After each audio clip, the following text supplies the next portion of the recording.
Fala galera, Ale Oliveira no comando, falando aqui pro Muito Mais Que Futebol. Essa resenha monstra, vale a pena você conferir. É open bar de absurdos. Só vem, uma escalação moleque que não pode faltar, né? Na lateral direita temos o lateral cachumba, quando desce é um perigo. O zagueiro central é o calça de sertanejo, ele tá sempre dividindo as bolas.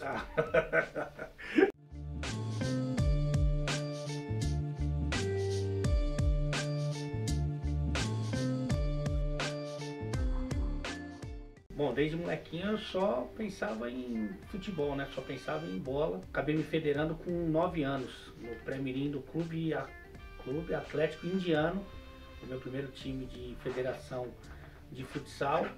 E a partir dali eu fui jogando futsal até me transferir. Transferir não, né? Até agregar o futebol também à minha vida. Com 13 para 14 anos eu fui para o Palmeiras para jogar campo e salão. E então a minha vida sempre foi assim, sempre voltada para a bola, mesmo quando eu não estava treinando nos clubes que eu defendia, eu estava jogando bola ou na escola, ou na rua, ou com meus amigos, então futebol sempre fez parte do meu dia a dia. Cara, para mim sempre foi um sonho, assim, eu não posso falar que eu ganhei dinheiro jogando bola, mas ali entre o último ano de juvenil e o primeiro ano de adulto, que eu estava defendendo um pouco a Alcan, depois a GM, foi onde eu fiz os meus melhores contratos.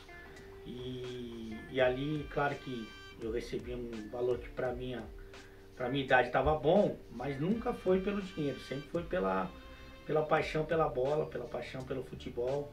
E ali defender clubes, cheguei a defender clubes importantes aqui de São Paulo. Eu joguei no Palmeiras, joguei no Santos, joguei no São Paulo, futsal profissional. E cara, pra mim era um sonho, uma realização do que era uma brincadeira de criança, me tornar profissional da bola, né? Mesmo que da bola pesada ali, como a gente chamava futsal, mas pra mim sempre foi uma realização. Na verdade, elas caminharam juntas durante um bom tempo, porque com 18 anos eu entrei na faculdade de Educação Física, que é a minha formação, né, de educador físico. E aí eu jogava na GM, e aí eu entrei na faculdade e surgiu a oportunidade de ser treinador universitário. Aí eu falei, acho que dá para conciliar, então fazia a faculdade, jogava e dava treino para os universitários. E aí, como eu era bastante observador e tal, eu acho que das 3 coisas que eu resolvi fazer na minha vida, jogar bola, comentar e ser treinador, o de ser treinador é que eu era menos pior. Então foram surgindo convites, então com 18 anos eu era treinador do Direito da USP, mas com 19 já era Direito da USP GV, e depois vieram as outras faculdades, e foi muito legal. Aí com 26 anos que chegou a minha primeira grande decisão, que foi continuar jogando futsal profissionalmente ou ser treinador. Porque até então eu conseguia conciliar. Mas aí o time que eu estava atuando, o Ribeirão Pires, encerrou as atividades. Eu tinha um acordo com eles que eu treinava menos para poder dar treino. E aí eu tive que fazer essa escolha porque nenhum outro time aceitou eu treinando menos períodos. E aí eu escolhi por ser treinador, aí que houve esse rompimento. Tem muitas, né, cara? Porque eu fiquei 23 anos como técnico. E aí, nesses 23 anos, eu acumulei várias equipes. Então, tem muita coisa. Teve uma vez na Medicina Santo Amaro, que era um domingo pós-festa da galera lá da Medicina, e que a gente foi pro jogo de campo só com 11, contadinho. E tinha um menino que nunca jogava, porque realmente ele era muito fraco, Piuí. E nesse dia ele estava especialmente ruim, porque ele estava virado da festa e aí era complicado pra gente. E aí toda vez que a gente ia sair jogando, a bola caía pra ele entregava a paçoca e nós fumo. Aí com, sei lá, uns 30 e poucos minutos do primeiro tempo, eu parei o jogo, falei pro juiz, substituição, professor. Aí eu falei, vem Piuí. Aí ele veio todo serelepe assim pra sair do jogo, né? Nem ele aguentava mais ele. Só que ele veio com a mão estendida assim, quando ele olha para ver quem que ia entrar, não tinha ninguém. Porque não tinha ninguém no banco, Ele falou, não entendi, professor. Quem que vai entrar? Eu falei, Piuí, ninguém vai entrar. Senta aqui do meu lado, você vai ver como o time vai melhorar. Então, essa história do Piuí é muito boa, cara, que eu sempre conto. Tem algumas também, algumas passagens na Hebraica, né, que já era um clube mais profissional, em que logo no meu primeiro dia eu pedi pra galera que só tem judeu lá, para rezar um Pai Nosso e Ave Maria, e quase fui mandado embora. Então, nesses 23 anos tem muita resenha boa como treinador. No meio de 99, eu defini que eu não ia mais jogar e que eu ia continuar como treinador. Aí acabou o ano de 99, eu ia começar a procurar time para ver se eu conseguia fazer algum encaixe aí na minha sequência de carreira de salonista. Aí surgiu um convite para fazer um teste como comentarista de futsal na ESPN. Por quê? Porque tinha um cara que era meu amigo, que é o Páscoa, que era treinador de basquete da São Francisco, e era muito amigo de um diretor da ESPN. E esse diretor, numa conversa de bar, falou, nós vamos começar a transmitir o futsal. Você conhece alguém que sabe de futsal? Aí ele me indicou, porque eu era treinador já ali há 8 anos, e jogava o campeonato até 6 meses atrás. E aí eu fui fazer o teste e fiquei como treinador só de futsal da ESPN durante uns 8, 9 anos. E aí que as coisas começaram a acontecer pouco a pouco.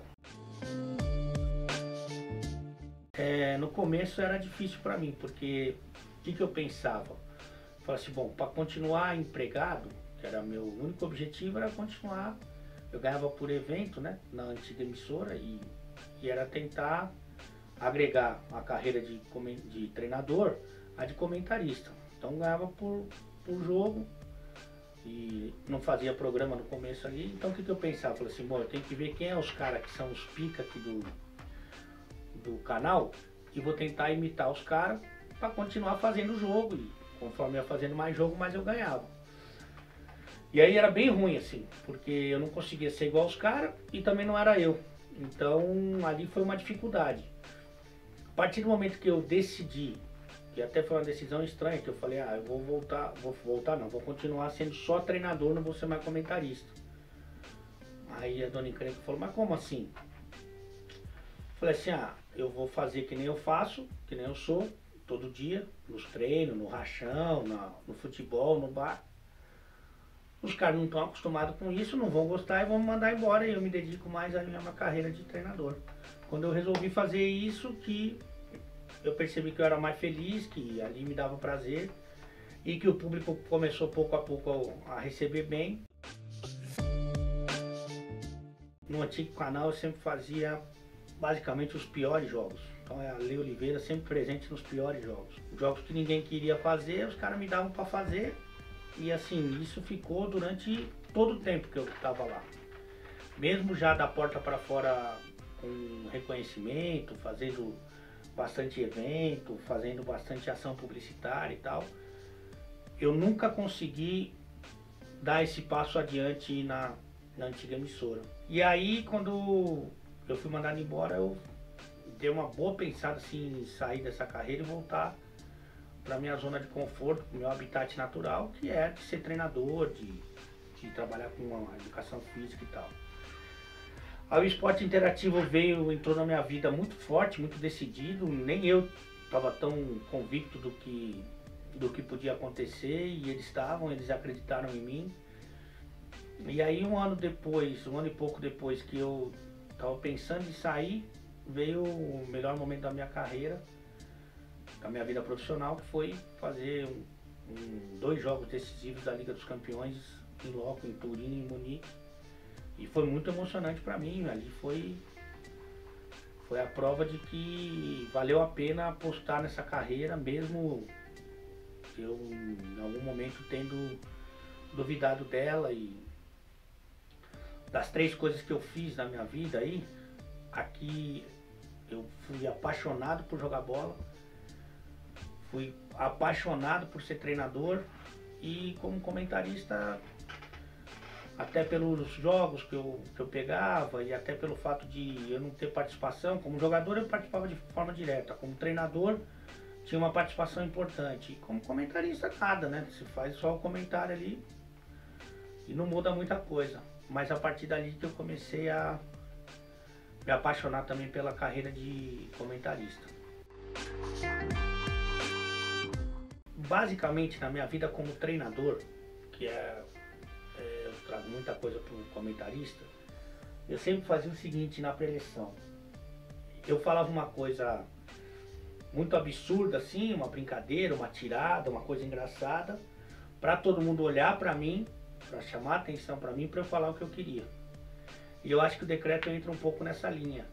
Então, eu faço o decreto, viraliza, muita gente começa a olhar para mim, ou para o meu trabalho, ou também pro meu Instagram, e aí percebe que existe um conteúdo que vale a pena ali, ou de comentarista, ou de entretenimento, ou de tornar o dia do cara mais leve e mais alegre.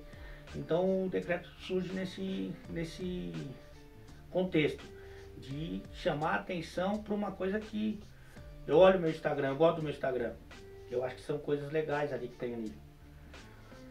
E o decreto não é a coisa que eu mais gosto de olhar no meu Instagram.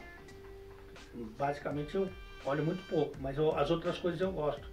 E eu imagino que as pessoas também, algumas delas pensem assim. Então foi um grito pro público olhar para mim, mais ou menos isso. O jogador também quer ter muita relação com o jornalista. Então assim, eu prezo muito pelas relações pessoais. Eu gosto de fazer amizade, seja com você, seja com a dona Naná, que cuida aqui da limpeza, ou com o Ronaldo Fenômeno. Eu gosto das pessoas, eu gosto de estar com as pessoas, de conversar, de aprender, de trocar, de dar risada, de tomar uma. E é isso que eu tento levar para as entrevistas e para as relações. Sempre deixando claro que eu sou comentarista. Se eu tiver que fazer uma crítica, eu vou fazer. E eles entendem isso, e eles também sabem muito bem, mais do que qualquer um, quem entende de futebol e quem não entende de futebol. Então eu tento levar essa relação da melhor forma possível e fico lisonjeado que qualquer pessoa goste do meu trabalho. Se for jogador, legal. Se for um anônimo, legal também. Mas é uma relação muito saudável. A gente brinca muito, zoa muito, então é agradável para mim. Tem uma entrevista que eu acho que nem concluí, né? Porque eu que marco as minhas entrevistas. 100% da entrevista sou eu que marco. Tudo que você vê no ar, sou eu que entrei em contato direto com o jogador, ou com o jogador e o assessor, mas sempre falando com o jogador em algum momento dessa negociação. Um deles, o único que eu não entrei e serviu como aprendizado, foi o Léo Moura, que está no Grêmio. Que eu fui para fazer o Jeromel, e a produção achou por bem fazer o Léo Moura para usar melhor a diária ali, a passagem e tal. E o Léo Moura, não sei se não me conhecia, ou não gostava de mim, ou sei lá, estava num dia ruim. E ele foi muito seco assim, você percebia que ele estava desconfortável, que ele não queria estar ali e tal. E ali a entrevista não rolou, simplesmente não rolou. Tanto que eu fiz umas 2 perguntas, 3, e encerrei a entrevista. Falei, obrigado, tal, valeu, muito obrigado e tal. E encerrou ali, aquela entrevista nunca foi ao ar, nem se concluiu, né? Então o Léo Moura comigo não casou, nem sei como é que ele é no dia a dia, não procurei saber, mas comigo não rolou. Tanta gente bacana que eu entrevisto, que eu tenho relação e tal, me dou bem com tanta gente. E então é difícil você falar um cara. Mas, por exemplo, quem me dá mais conselho é o Alex Cabeça Grávida, que jogou no Palmeiras, no Cruzeiro, no Curitiba e tal, na Turquia. Ele é o cara que dá mais conselhos pra mim. O que eu dou mais risada falando, que eu brinco bastante, ele adora também, que é dar uma resenha monstro, e é um símbolo pra minha geração, é o Zico. O Zico é só palhaçadaria e é muito legal, é muito divertido. Eu sempre procuro esquecer que eu tô falando com o Zico, e aí eu me divirto muito, porque ele pega pilha, ele também é um zoeiro de marca maior. Cara, foi muito impactante pra mim, cara, foi muito foda. Ele não é muito de falar, né, principalmente com o pessoal do YouTube e tal. E aí nós entramos em contato e ele foi muito receptivo, muito. A gente tinha feito um evento junto muito tempo atrás e ele adorou, era na época do Snapchat, e ele ficava gravando assim as minhas palhaçadas. E aí eu tava na sala esperando ele chegar, tava tudo montado ali, os equipamentos, e tava nervoso, porque se você me perguntar, fala assim, ó, Ale, você pode escolher um jogador para você entrevistar, só um, você tem que escolher um jogador. Eu acho que naturalmente muita gente escolheu o Messi ou o Cristiano Ronaldo, né? Mas eu sempre pensei que foi o Ronaldo Fenômeno. Na minha cabeça só vinha esse nome.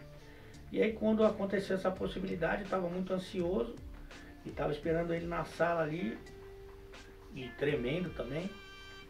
E aí ele chegou, né, cara, já me deu um negócio no coração assim, me deu um piripaque. Cara, quando ele chegou, ele já chegou falando todas as minhas coisas, cara. Escalação, decreto, e zoando e tal. Daí, puta, aquilo me deu um conforto, cara. Porque a equipe também ficou assim, assustada, cara, da quantidade de coisas que ele sabia da minha vida.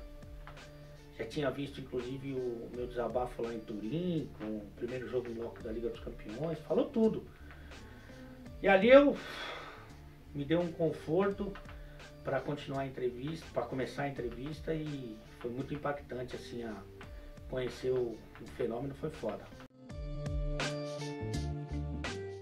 Prometi pro meu joelho que nesse ano passado, aqui no fim do ano passado, eu ia dar uma maneirada, porque no ano retrasado eu fiz 14 jogos em 30 dias, e aí com esse corpinho de pera aqui, isso aqui pro joelho é um crime, né? E aí em dezembro do ano passado eu fiz 16. Quer dizer, já aumentei o número de jogos. Mas isso também ajuda muito até para marcar as entrevistas. Então você fica conhecendo esse, aquele outro. Os caras vão ganhando confiança, porque sabe que você não está ali para ficar observando ninguém, fazendo fofoca, você está ali como um deles. E é bem bacana. E fora o fato da experiência de jogar com cada monstro, né? Cada jogador excepcional, é bem bacana. E o pós-jogo normalmente dá para dar uma soltada também, né? Na musculatura e fazer aquele gelo bioral que é o que eu mais gosto.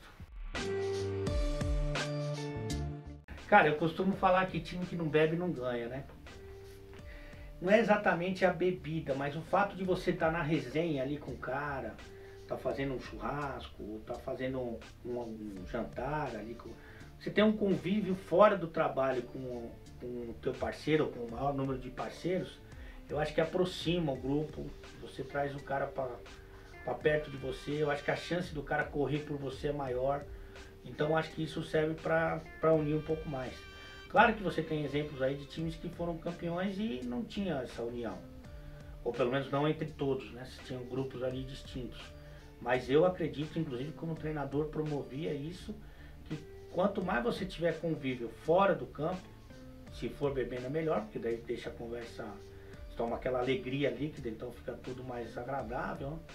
Mas se não é de saber do problema do outro, conhecer melhor o cara. Eu acho que isso une bastante e muitas vezes faz diferença em campo. Teve uma vez, cara, que foi muito louco, que eu tomei uma suspensão no meu antigo emprego, na outra emissora, e eu tava muito bravo, muito triste, cara, porque pra mim eu tinha sofrido uma injustiça muito grande, e eu lembro que naquela oportunidade eu tava escalado para fazer um jogo bom no campeonato inglês, que era Manchester City e Arsenal. Isso não acontecia todo dia, mas como eu fui suspenso, eu não ia fazer. E aí eu fiquei com o domingo livre, e o domingo estava comprometido, e tava triste, tava chateado, tava bravo, tava revoltado e tal.